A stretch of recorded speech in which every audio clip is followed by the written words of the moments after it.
My wife let me know that she no longer wanted to attend the church that we've been going to. I just feel like she might share those same feelings towards me, right, that she has of this former church of ours that is a negative experience for her. The words coming out of my mouth are going to be harsh. I want you to know I'm sitting right here with you, okay?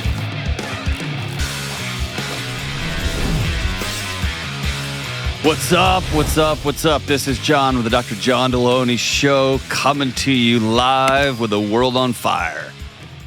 Trying to be a voice of compassion and reason in a world obsessed with just screaming at everybody. And it feels like all the grown-ups are sitting in the sandbox throwing sand at each other and saying, I'm going to take my ball and go home. And the rest of us are trying to figure out how to pay for eggs and try to keep our kids safe and trying to figure out what AI means. Like, we're just trying to figure out how to do life, how to be married anymore.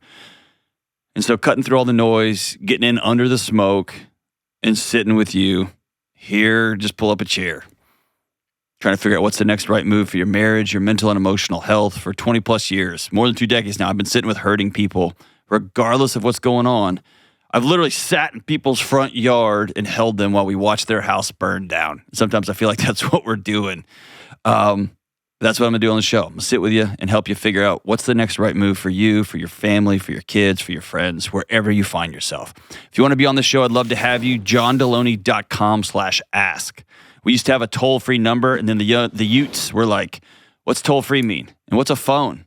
We talk into it. So anyway, just go to the website, JohnDelony.com/ask, A-S-K, and you can fill out the form. It goes right to Her Highness Kelly, and she puts together the show. And if she picks you, she'll holla back girl at you, even though she ain't no holla back girl. Let's go to Atlanta. Talk to Steven with a PH, the way it's supposed to be. What's up, Steven? Hey, John, thanks for taking my call. You got it, brother. What's up? Show. Yeah, so had a real tough year this past year. My wife and I are struggling through a transition, and we're trying to understand what can I do next. So about a year ago, my wife let me know that she no longer wanted to attend the church that we've been going to for the entirety of our marriage. How long is that?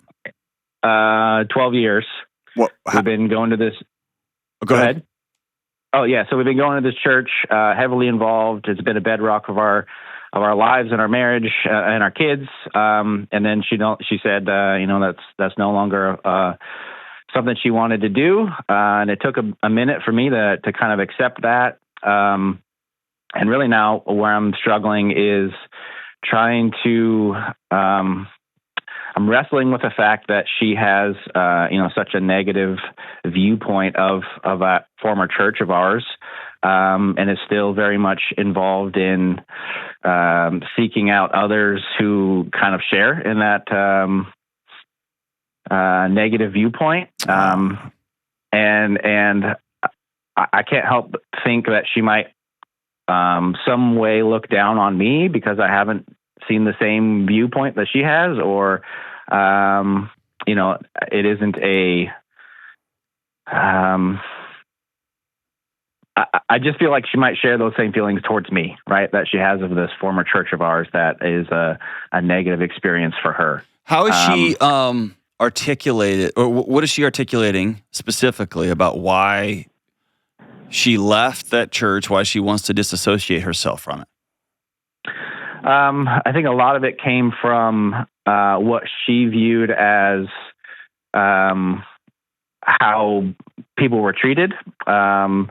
I didn't see the same things that she saw, but there was a very conservative viewpoint. And so were these women? Were these gay and lesbian yes. folks? Were these children? Were these Yeah, I think she's had a really hard time with what she perceived how women were treated. Okay.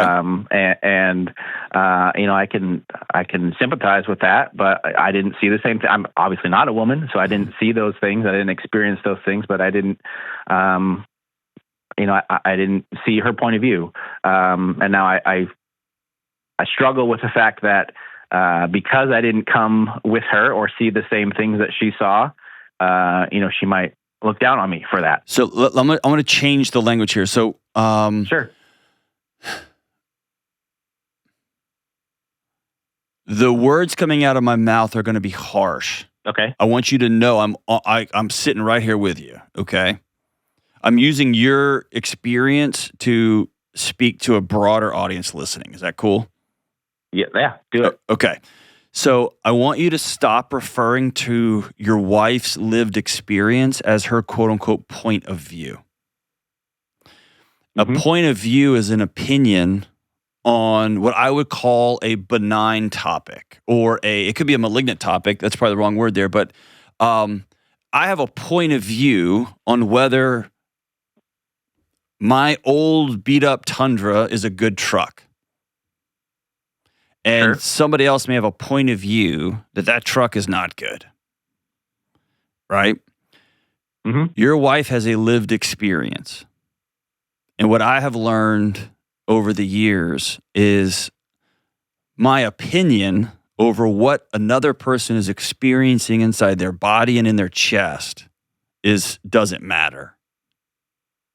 What matters is that when somebody says, here is how I experience this thing, that I pull up a seat and say, tell me more. Or I'm sorry that it hurts like this. And as you said it well, I don't have your same experience. A good example is, I don't think I'm a loud, tall, tattooed up, 6'2" male that trained with professional fight team for several years. I don't think twice about walking through a parking garage. My wife can't breathe, right? And so if when she tells me, when she gets in the car and exhales, I'm like, what are you doing? Well, she wouldn't do it with me, but if she gets in the car and says, hey, I just wanted to tell you, I just got in the car after, I would be like, what are you talking about? You know there's no crimes in this. Like, I would start going at her as though it was her viewpoint, as though I'm arguing about the shocks on my truck. It's a good truck. It's got 200,000 miles, but it's a good engine. And that I would be approaching it there instead of listening and saying, hey, that walk from here to there, I am a 115-pound, 5'4" female. Anybody, a middle schooler could take me down, right? Like, there's just a different lived experience. And so it's pulling up a seat and saying, I don't have that lived experience. I would love to hear more. That's number one, okay? Now, for those people who are banging on the dashboard of their car or getting mad at me about to skip this call, I want to call out. You can have a lived experience and choose to pull yourself out of that lived experience, but when you choose to seek out other people and baste in it, just sit in it like it's a hot tub and gossip about it and write about it and scream about it, not as though we're trying to change the lived experience, but as though our identity is now in not solving a problem, not helping the women who are there, but just bleh, then that's unhelpful too. Right? And so I think it's right to say, hey, honey, I blew this. You came to me a year ago and said, this is what you were feeling inside your own chest. And I tried to come at you with a graph and a spreadsheet. I'm sorry. That's not what you were saying. You were saying you were going to a church that for a decade and a half, you didn't feel heard, you didn't feel seen, you felt used, whatever words she's used, right? And those are just words I've heard of women in certain churches. I didn't hear you. I'd love to hear your experience. That's number one, okay? And you will never be able to feel her lived experience because many churches were made for you and me. They weren't made for our wives, right? In fact, the opposite. So we have that conversation, right? The second one is then her choosing to go back and drink poison, hoping somebody else dies, is of no value to your home. And so that's a thing that she can opt out of, right? Yeah. Unless she wants to start like a recovery, like if she wants to put some action into the world to make the world a better place, great. If she wants to be a part of protests in front of the church, great. But just sitting around gossiping and complaining about it is in and of itself its own problem. You get what I'm saying? Yeah.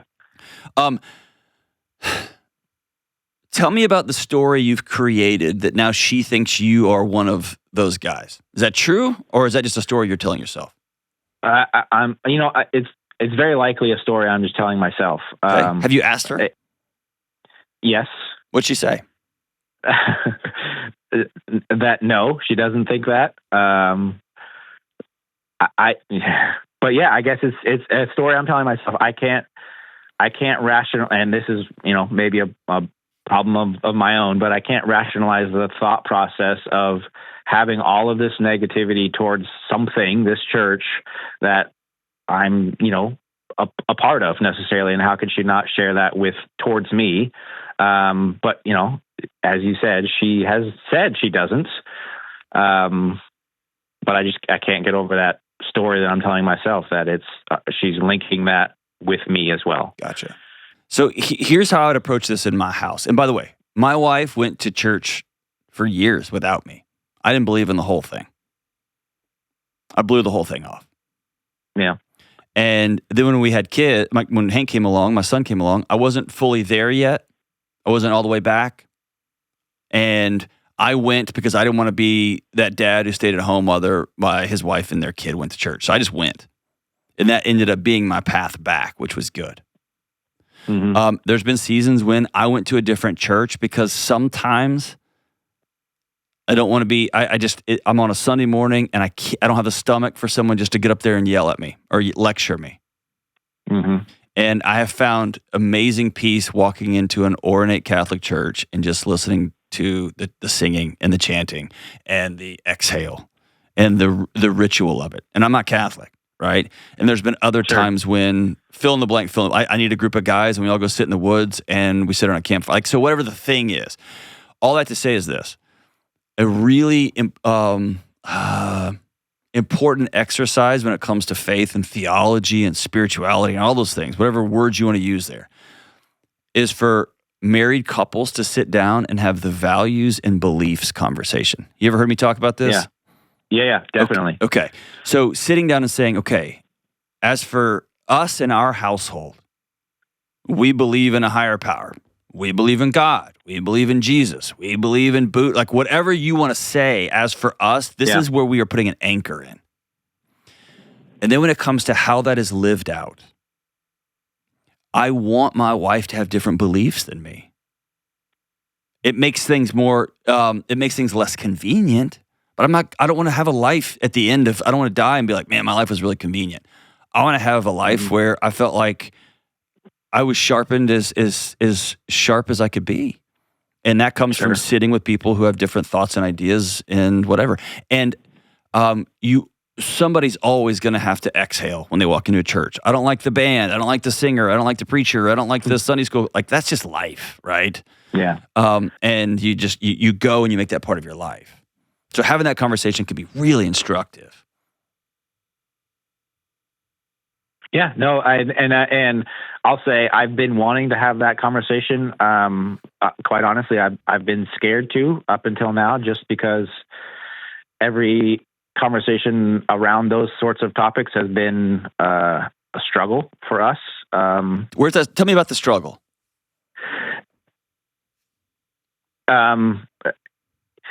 I think I have just viewed the conversations as, because I see her in this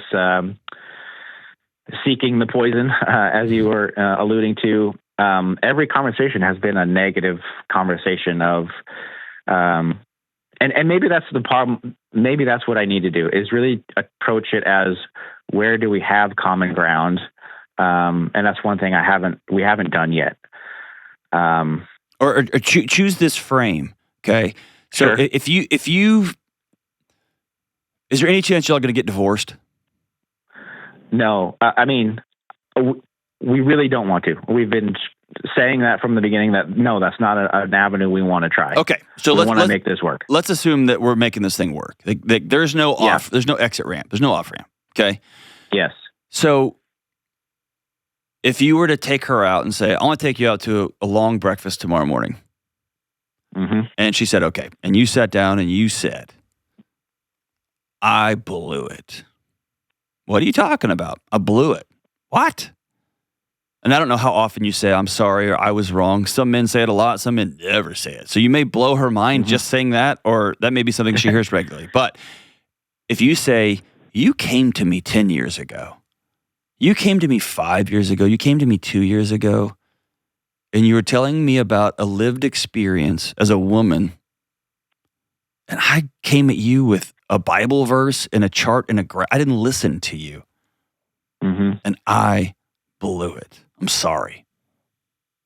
Once she picks her jaw off the floor, if you then followed up with, I came at you with judgment on your ideas, on your thoughts, etc., and I just want to be curious. Would you honor me by just letting me sit here and listen to your lived experience? And you may have heard all this before, but her spirit might be one of not trying to convince you, but it might be one of talking with you. Not at, but with. And then when you have this conversation, it might be 10 minutes, it might be 2 hours. If you ask yourself curious questions, ask her curious questions. Wow, so tell me about that. Like, how does that feel? Like, when this happened, like, what was going through your mind? You must have felt so lonely with me sitting there just going, yeah. Like, have that conversation. Like, and this is the old, do your best to walk a mile in her shoes. And at the end of the conversation, say, I've got something that's weighing on me. Is it okay? Is this a good time for me to bring it up? Sure, yeah.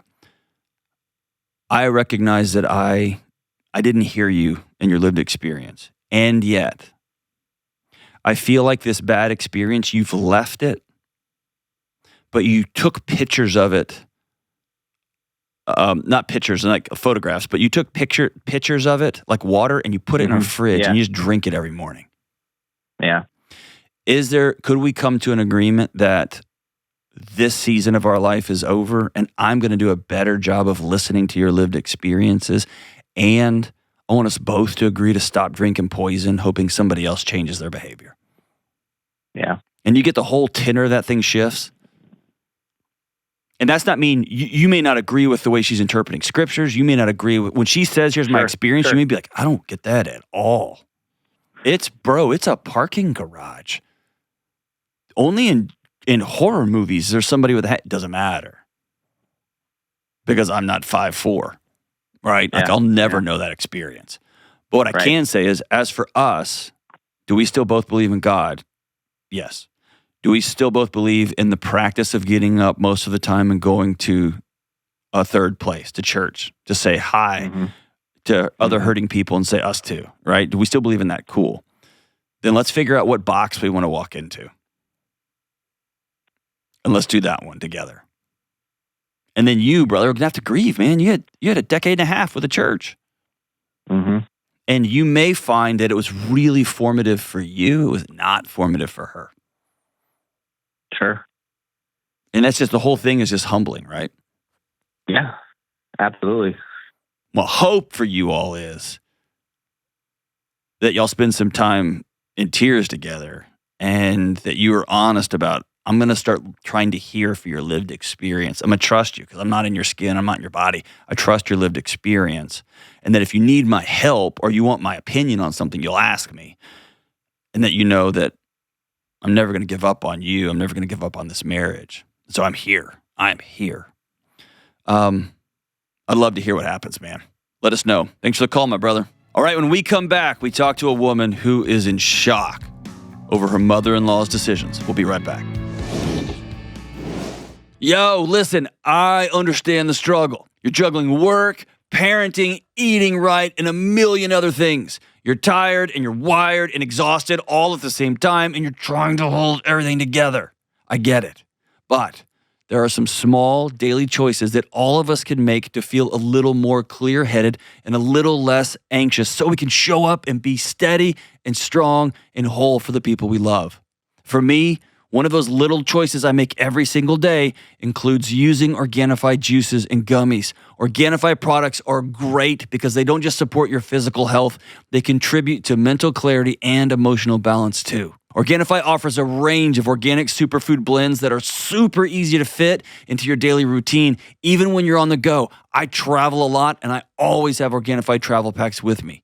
You just mix them with water and they're ready to rock and roll. I love Organifi's green juice for a great start in the morning, and I love their red juice for caffeine-free energy in the morning and in the afternoon. And of course, I love the Shilajit and the creatine and the Happy Drop gummies. I love gummies, and I love healthy gummies for a delicious take on important nutrients. Good folks, Organifi makes it simple to take proactive steps towards better health. Go to Organifi.com/Delony and use code Delony to save 20% off. That's Organifi.com/Delony. Go check them out. All right, we all know this, but I'm going to say it again anyway. A strong body supports a healthy mind, and too often we overlook how connected our minds and our bodies actually are. Neglecting our bodies, like not moving, not lifting weights, not getting more flexible, can lead to increased mental and emotional stress. And I often tell folks I have never felt worse about myself after a good workout, only better. And this is where my friends at Trainwell comes in. Trainwell offers tailored workouts with step-by-step guidance from real people, meaning it's not just an app and it's not a personal trainer, it's the best of both. To get started with Trainwell, you just answer a few questions about your fitness journey, hop on a chat with an expert trainer to talk about your goals and make a personalized plan, and then it's time for you to go get to work. As you complete workouts, your trainer will keep tweaking them to help you get even better. I've used it. My wife uses it. Kelly used it. Now I've got some family members and friends using it. Everyone's getting in on Trainwell. And they've been doing these workouts because Trainwell takes away our excuses and makes working out easy. If you're ready to start taking control of your health, take the quiz today to find your perfect trainer. And right now, Trainwell has a special offer for my audience, just $89 a month when you lock in your plan, plus 14 days of free training. Go to trainwell.net/Delony right now. That's TRAIN, trainwell.net/Delony. Orlando, Florida. Let's talk to Amber. What's up, Amber? Hi, how are you doing? I am trying to figure out what day it is. I hope you're doing well. Hang on here. I'm going to bring in your husband, Daniel. Let's see. Daniel in the Lion's Den. What's up, Daniel? Hey, how you doing, John? I'm doing fantastic. All right, so which one of you, Amber or Daniel, which one of you sent in your question? I did, but then my husband wanted to join the call. So Ooh, he's fantastic. the one that's actually going to ask the question first. All right, I love it. Let it rip. Okay, so for some little backstory here. My stepfather, he passed away very unexpectedly back in January 24. Man, I'm sorry, and, dude. Yeah, thank you. What was his name? And JC. JC. Good guy? Yeah. Yeah, he was good. He was strong. That's awesome. I'm sorry about your loss, man. I'm glad you got to spend part of your life with him. It sounds like JC was a good man. Thank you. Yeah, so my mom started going on like dates with different men like about 3 months after he had passed. Oh, wow. And one of those men, which she is now dating, was my stepfather's old friend back like in high school. So, but the real shocker is that he's married, and it's kind of been tough going with that. So how do we set boundaries with that? Golly. Okay, so tell me, JC passed away when? Back in January of last year. Okay, so it's been about a year, but 3 months after he passes, your mom's hitting the market already. Yeah. How old is she? She's 58. That feels fast, man. Yeah. What were their conversations like? I mean, I don't want to judge anybody's grief. Everybody does grief different, but right. Just if somebody were to call me, I would say take 6 months before you hop into anything. What were the conversations like when you found out she was already dating again? Oh boy. So it was kind of excuse me. So I would kind of hear it from my sister, and my older sister knows my mom the most. And now I'm starting to see my mom in a different light because she has done this habitually in her past with actually my dad. And that's how I got my stepfather. Oh, she cheated on your bio dad? Yeah. Ah, okay. And when did they divorce? So when I was maybe like, I don't know, maybe like 6, maybe closer to 10, around that range. Who were you most angry at during the divorce? Did you know about your mom back then, or did you blame dad? I did not. And again, I see like my mom in a different light because she keeps stuff hidden from me the most instead of my sisters. My sisters, I guess, has seen when they were growing up and in their teenage years that they seen my mom doing all this stuff, and they know the kind of woman she is. But with me, it was like I saw her so differently, and that honestly, I was kind of like a spoiled child. But now that I see my mom in a different light. How old are you?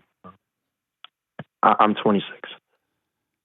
So for 20 years, you didn't know that it was actually your mom that blew up your household as a little kid.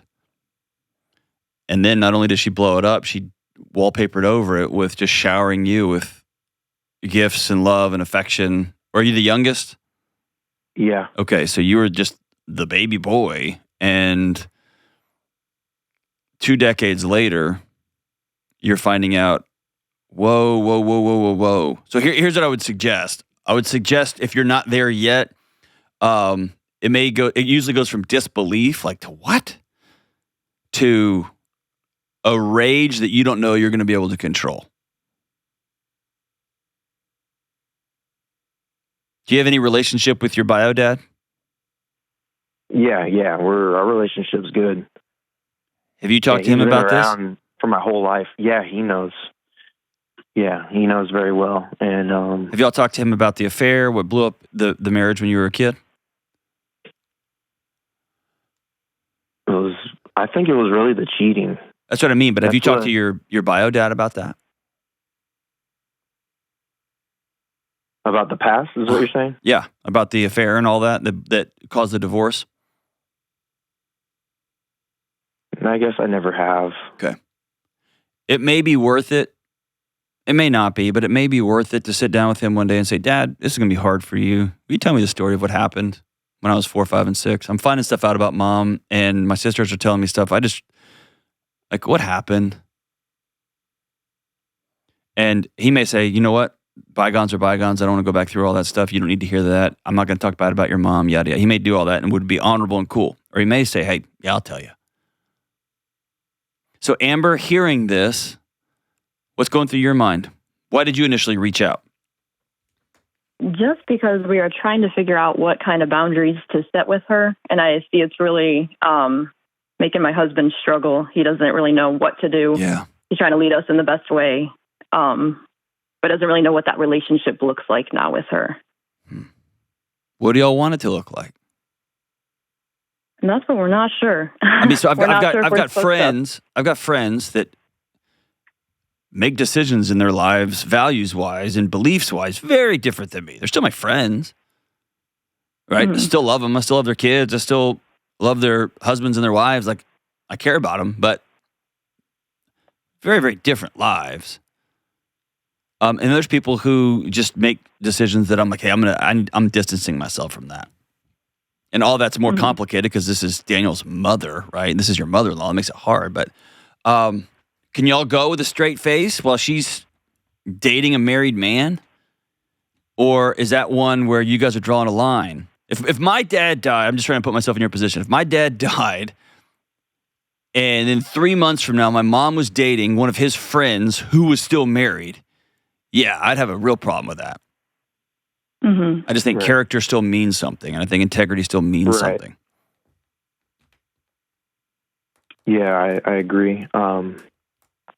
there's been times where I've gone with my older sister and we've talked to her about how we feel, and it's like she kind of brushes it off. And there's been some hurt that she's actually expressed her, her true feelings, like, and I'm just going to sum it up, like, I don't care what you guys think, and I'm just going to do what I want to do.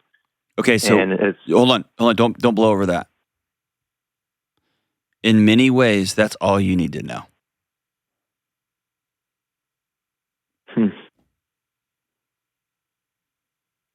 Hey, Mom, you're making decisions that are going to have ramifications for you, for our family, and I know you're lonely, I know you're heartbroken, all these things. Me and my sister, you raised us better than this. Yeah. And she looks at you and says, I don't give a crap what you say. I'm going to do whatever I want. What she's telling you is, I don't want your opinions. I don't want your judgments. I don't want anything. And so what she is also saying is, if a value or a boundary you and Amber have is that I'm a person of good moral character and I don't sleep with my ex-husband's married friend, then I'm opting out of hanging out with you guys. I don't want to be with you then. Yeah, that's exactly where I am. Yeah. And then you, brother, have to deal with the heartbreak that your mom is choosing that over her son, over her daughters, over her grandkids. Yeah. Yeah. And then you got to realize, oh, she did this when I was 6 years old.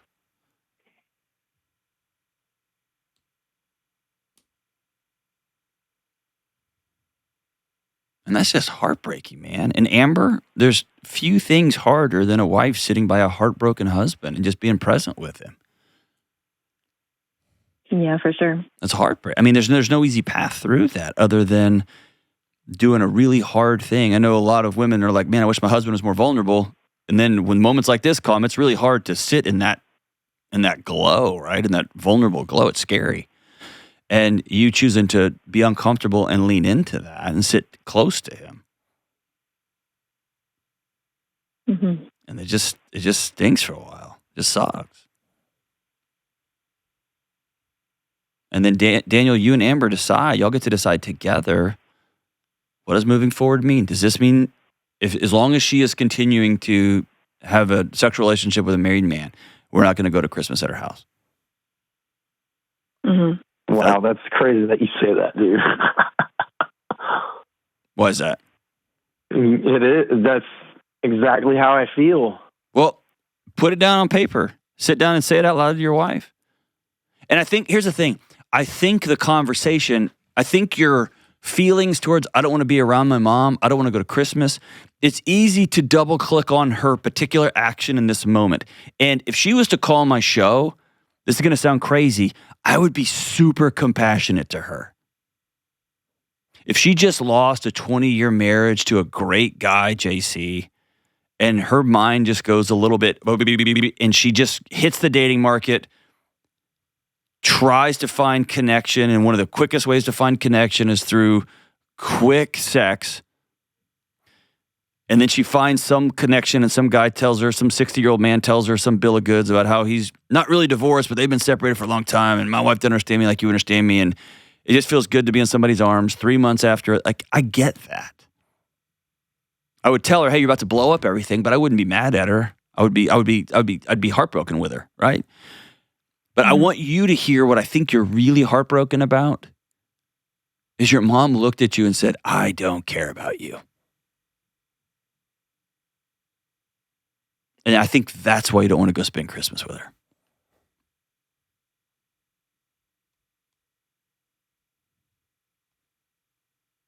Or I do care about you, but I care about you on my terms.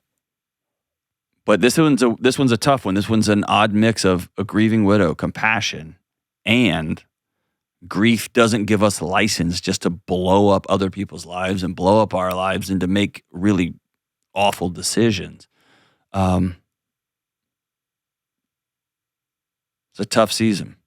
At the end of the day, Amber and Daniel, what y'all can control is y'all and the house y'all want to create. So sit down and spend some time grieving that together. The picture you had of life with JC, life with your mother, life with them being great-grandparents, because that picture's gone now. And let's be about seeing and imagining a new picture. Thanks for the call, guys. All right, when we come back, we talk to a woman who is wrestling with her roommate's disgusting habits. We'll be right back. This show is sponsored by BetterHelp. More and more people are becoming aware of the need to take care of themselves, whether it's finally taking action with their physical health, finally getting some friends to do life with, or finally getting the courage to seek professional mental health support. But when it comes to seeing a therapist, over a quarter of the people surveyed say they avoid getting therapy due to a fear of judgment. And I understand this. I have felt that same judgment before when I finally tried to get up the courage to get help. When people won't get help, it doesn't just affect them. It impacts their families, it impacts workplaces, it impacts their entire communities. The world is better when people are healthy and whole. And if I can be selfish on your behalf for a minute, the world is better when you are healthy and whole. So if you're thinking about trying therapy, contact my friends at BetterHelp. BetterHelp is 100% online therapy, and it's affordable and convenient for your schedule. They have a network of more than 30,000 licensed therapists with a wide range of specialties. BetterHelp has over 10 years of experience matching people with just the right therapist for them. So to get started, you just get online and fill out a short survey, and they'll match you with a licensed therapist. And if it's not the right fit, you can switch therapists at any time, easily for no extra cost. Listen, we're all better with help. Visit BetterHelp.com/Delony to get 10% off your first month. That's BetterHelp, HELP.com/Delony. All right. Albany, New York. Let's talk to Nicole. Hey, Nicole, what's up? Hi, Dr. John. How are you? I'm doing great. Thanks for hopping on last minute this morning. How are you? Yeah, of course. I'm doing great. Good deal. So what's up? How can I help? So I live with my brother. And yeah. Awesome. Yeah, I'm 24. He's 21. So gross. So how do I manage that he has a higher tolerance to filth than I do? And how can I avoid holding... I know, yeah. How can I avoid holding resentment towards my mom for raising us differently due to our gender? No. Leave your mom out of this. I mean, if you're mad at your mom... 21-year-olds are disgusting. Yeah. They're just gross. Now, there's a whole group of 30-year-old men listening to this being like, I was clean when I was... Okay, good, great. Most of us were disgusting. Mm-hmm. My wife, every time she sees my roommate when I was 21, when I was a coach and a high school teacher, and he's still a great friend, one of my closest friends. His name's Tucker. He was a salesman there in Houston. We lived together. My wife still credits him with raising me because he was actually clean and I was disgusting. Like I was feral. My mom raised a good kid. She did her best. I was just gross. And I've been around enough 21-year-old, like 21, they're just gross. It just is. Yeah. So let's deal with that problem. So and by the way, how you phrased it so delicately. How did you phrase it? He has a higher tolerance for filth. Higher tolerance to filth. Yeah. Well, I just think he knows that, like, if he doesn't take care of it for long enough, that I eventually will get sick of it. And You're giving him way too much credit. Yeah. It doesn't even enter his mind. Yeah. In college, when I was 21, my roommates and I, we would just go to Goodwill and buy new dishes. Oh, goodness. Really? Yeah, because it was $4 for like a stack of plates. And that was... Instead of cleaning them? Yep. But didn't you have to clean them after you got the donated Nope, ones? we set them outside. Like you have to understand, and when I think back to that, that's absurd. That's insane. That's wasteful. It's gross. It's all those things. Yeah. The alternative never occurred. I'm not cleaning that. Let's just go get some. $4. And by the way, we had no money. We're like splitting nickels and quarters. It just seemed like a better use of our time. Yeah. Yeah, you're giving him way too much credit. It was like 4 or 5 years into me being married before my wife was like, oh, you don't see that pile of clothes. And I was like, what? Mm-hmm. In the same way, I would be like, hey, you don't see that sketchy guy that just came in with your back turned in the restaurant. Like, I see him. Yeah. And so it's just I guarantee you he doesn't see it. I can't guarantee it. Let me say it this way. I mean, Either he's a terrible human being and he's just doing this to stress out his sister, which is a whole other issue, or I can take the high road here and just assume he's like most other 21-year-olds and he just go bebopping through life and he didn't even notice it. well, I think it's true that he doesn't notice it, but that's just frustrating for me because Yes. I feel like I'll ask him to do something and then he'll outright refuse and he'll say, because I didn't say please. But I'll say to him, like, how many times have I done it without being asked and I don't get a thank you? Oh, gosh. Because he's trying to say, hey, you're just my bratty older sister, and you're trying to say, no. In this environment, I'm your mother. Yeah. And that tension is not going to work. Mm. So at some point, you have to sit down and say, hey, I've been trying to be your mom. I'm not going to be your mom anymore. I'm not going to be our mom anymore. I'm your sister. And for this to work out for both of us, I need your help cleaning stuff up. And sometimes I'll say, please, just know I'm always grateful, but we got to do this together. And I'm sorry for acting like your mom. Yeah. And he'll probably go, oh, okay. And that's sometimes 21-year-old male way of saying, I'm sorry too. Or you can say, you have to say the words, I'm sorry, also. Right? Or whatever. But he's being little brother. Just imagine y'all are 6 and 10. That dynamic never changes. Mm-hmm. You know what I mean? Yeah. It just is. And so just call it out and put it on the table. Yeah. I mean, it's just, he still calls my mom up and she'll say that I'm being mean to him. And she has always said that your whole life. Why would you expect it to change now? Well, because we don't live with her, and I don't see why he has to call her. But I guess because if she's taken his side, a little mama's boy. Yeah. Okay, so let me ask you the bigger question: why are you living with him? Well, okay, so he was.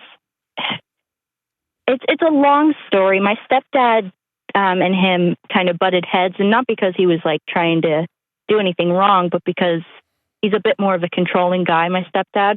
Okay. And I was always fine with him. He didn't have a problem with me because I kind of read the room and understood my place in the household and just cleaned up after myself, stayed in my room, kind of did my own thing until I was able to move out. Okay, so let me change change the language a little bit. Yeah. Your body went to flight, and your brothers, with a non-biological male, 2 bulls in a china shop, 1 old bull and 1 young bull, he went to fight. Both of you experienced the trauma of having another man tell y'all how to live your life. Mm-hmm. You chose safety through making sure everybody was at peace, and you knew how to play the system and get out of the way. Yeah. And he did not. Mm. One isn't the better. They're both trauma responses. One's going to get somebody broken bones and black eyes, but that doesn't make it any better or worse. Yeah, well, that's why we had to move out, because he essentially told us both at the same time that we had to go because he really wanted my brother out. Okay. So my brother couldn't afford the rent on his own, which is why I disagree. Kind of stepped in and said, I disagree. Yeah? Yeah. Okay. Your brother's had somebody bail him out of his whole life. Yeah. And that's not a bad thing. Little kids need to be bailed out. Young boys need to be bailed out. They're still kids. He's 21. In reality, just hit him upside the head. It's a harsh reality for 21-year-old boys, but it did. Mm-hmm. And you took on a maternal role. Yeah. Which is, kudos to you. That's an awesome big sister. But he needs to know his place in this world. I took you in. You have to play a role in this house. Yeah. And that means keeping things clean, taking care of business. And by the way, you got 8 months, you got 6 months, and then you got to get your own place. Mm-hmm. And those are just hard conversations. But the greatest gift you can give him is confidence that he can stand up on his own 2 feet. Because what we don't want is him to be like the millions of unmarriable men in this country who are 26 years old and have no skills, no anything. No, they don't shower, they don't go to work, they don't do anything. Yeah, I do worry about that a lot. Okay, so Yeah. Instead of being his mother, you can be his loving sister. Mm-hmm. And you've got 3 years in quote unquote real world ahead of him. So you can say, this is how it's going to go. And then, by the way, he may make some poor choices trying to figure out his pinballing through life because he sounds like he doesn't have a good male role model. No. And so he's going to go searching for where does he fit and where does he belong and who's in his tribe. And for many 21-year-old men, their tribe is given to them in the form of, here's who we're all going to hate together. Yeah. And so letting him know he's got an older sister who's not his mother, but who will always be by his side. Mm-hmm. My older sister got me through some dark times because I knew she'd always be there. Mm-hmm. And my sister will storm the gates of hell on my behalf. I'm all choked up. My sister, like, heaven help the person who hurts her younger brother. Mm-hmm. And she's not my mom. Yeah. Right? Mm-hmm. And by the way, I just want to applaud you. Thanks for picking him up. Yeah. You've probably been picking him up most of his life, haven't you?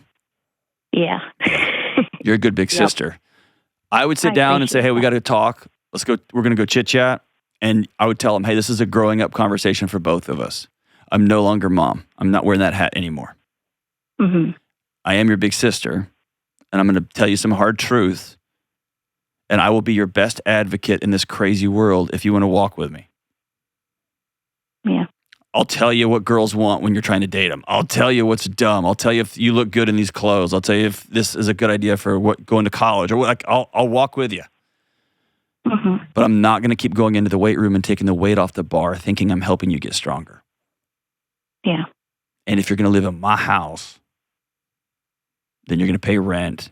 You're going to help clean up. We're going to have chore charts like we did when we were kids. Like, we're going to do things that over time make us civilized. He doesn't have a Tucker, who ended up being one of the greatest gifts that I ever received in my life. One, he's still a great friend. He's still one of my closest friends in the world. But he just had the courage to tell me, hey, you're gross. Clean this up. Stop. Disgusting. Why do you do that? And I was like, oh, yeah, you're right. That's repulsive.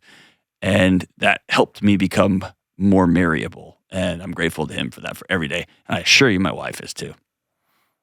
So that's where I would start, Nicole. And man, you can go down the rabbit hole of blaming your mom for why she I'd stay out of that for now. You've been mad at your mom for a long, long, long time, and I wouldn't lump that in with your challenges with your brother right now. That's between you and a therapist. Thanks for the call, my sister. We'll be right back. Okay, it's time for a quick word about Delete Me. Does anyone else feel like our digital footprints are starting to feel more like digital trails, leading people right back to us? And now scammers are using phishing attacks with a PH, where they try to trick you into giving them something by pretending to know you and be your friend and be all trying to help you out. And you get an email or a text or a phone call, and the person or the AI bot on the other end sounds like someone who's looking out for you. They're not. With the new technological advancements, no one is really safe. So what's any of us to do? You can start by controlling what you can. You can learn about how to be careful offline and online, and you can sign up with Delete Me. I use and recommend Delete Me because they work in the background to reduce my online presence. That way, I don't have to worry about creepy data brokers having all of my data and trying to sell it to each other. Delete Me has reviewed over tens of thousands of sites for me, and they've removed my data from hundreds of them, which has saved me countless hours and a ton of stress. Stop phishing attacks, stop online harassment and threats before they start, and take control of your digital privacy with Delete Me. Go to joindeleteme.com/Delony today for 20% off their annual plan. That comes out to less than $9 a month. That's join, JOIN, deleteme.com/Delony. All right, we're back. Kelly, what is something cool that happened? All right, so we got this from Jenny in New Carlisle, Ohio, and she writes, I was listening to the show, as I always do, when you were talking about if they will tell this story at my funeral. I laughed and smiled and thought, man, that is such a dad thing to say. As the mom of a 4- and 7-year-old with a husband who is always thinking of fun, I find myself being the stealer of joy. So later that week, we had a ton of rain, and on the way home, my husband was finding puddles to drive through as the kids were loving the splash that occurred. As we were approaching the puddle, the kids rolled down their windows. By the way, it's Kelly speaking. That's giving me anxiety. Oh, that is making me so happy. Everything inside of me hated it, but I laughed, smiled, and found joy in theirs as they stuck their heads out and were drenched by the splash. Water was all over our car, inside and out, and they asked us to do it again. We turned around multiple times doing the same thing as they laughed continuously. I hope to replay that line in my head often, to let go and to bring them joy, even if it is messy. Oh, it's so good. Last night, Kelly, my daughter challenged me. This is what she called it. Dad, let's go outside, yard fight. And I was like, what? Yard fight. She wanted to just go fight me in the front yard. And I thought, hey, we're going to get the cops called. So, and by the way, when she punches, they are like atomic windmills. They come from her soul. So it's not just like patty caking. It would look bad if you were driving by. And she is on top of me just raining down blows. And so I got a lacrosse ball, and I was like, okay, we're going to play a game where I'm going to throw it across the yard, and then we have to sprint across the yard to get it. I haven't laughed that hard. And it was like people were driving real slow. Like the neighbor's dog in the front yard was just on DEFCON high alert, just staring at us like, what's happening? I haven't laughed that hard. And we came in covered in grass. She had grass in her ears, her nose, her hair. And my wife was like, I would do anything to be challenged to a yard fight and actually want to go out there and do that. And I'm glad that only one of us is yard fighting. If two parents are out there, it probably wouldn't be great. But I do appreciate coming from a house where it's not their inclination. I appreciate that mother gritting her teeth and just being like, let's go again. And her thinking, I have to wash these clothes now. I got to get new shoes. I'm going to have to get the car clean. I get that. But just taking that moment, you can't do that every day. But man, the occasional yard fight, the occasional rolling the windows down in the car wash. So good. So good. Ask yourself, will they tell this at our funeral? And if the answer is yes, they may probably ought to do it. Unless it's going to be all of y'all's funeral. The next few minutes, then maybe we need an adult on scene. Love you guys. Bye.